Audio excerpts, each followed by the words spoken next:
I think, I mean, it's exciting to me. You know, I have a few projects that I'm working on now that are more abstract. They're more like Unity, that evoke the same deep feelings, but yet they are not easily put into a niche.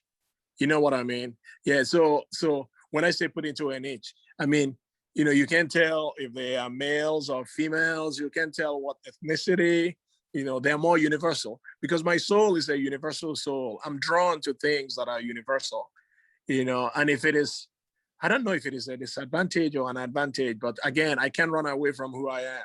People are people are called to do different things. I feel like my calling is to make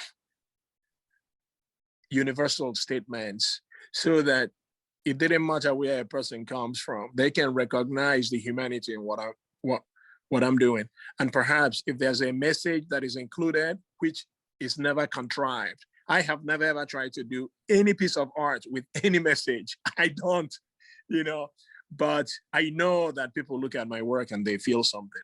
And if it is something good, then I love it. You know, I hope it's not something bad. But my new work now is going to be a little bit, you know, different. You know, it's going to be very different.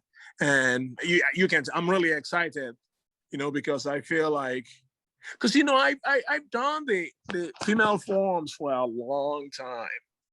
That at this point, truly, I shouldn't say this, but, you know, I'm honest to a fault. At this time, the only reason I do them is because people pay me to do it. That is the only reason I do it. And besides, part of my job as an artist, it's not, it's, you know, part of my work isn't pointed to self. You know, I see myself as a servant. You know, so I'm supposed to use my talent to serve. So I reluctantly agree to do it, but I don't really want to do it. And I don't let them see the reluctance, by the way. Well, of course not. Yeah, Okay, yeah. so what is this direction you're moving in now? What kind of prompted you to go in that direction? Just the repetition before? Yeah, you yeah, wanted to break away? boredom sometimes. I think it's boredom. But it's not only that. See, I continuously, ever since I started as an artist, I wanted to speak a universal language, even before I knew how to articulate it the way that I'm articulating it now. Even as far back as I can remember, I wanted to produce something, to create something that speaks to man, humanity, you know, rather than be focused to a group.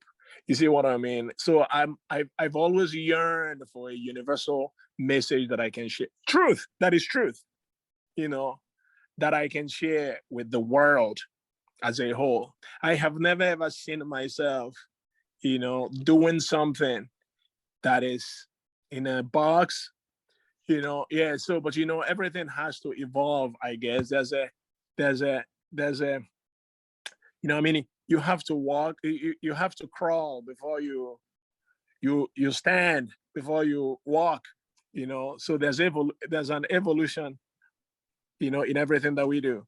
And presently, I feel that, so there came a time a few years ago, maybe 6 years ago, when I started really, really, really feeling that I needed to make a change, but I couldn't because I needed to make a living and people were buying what I was already doing.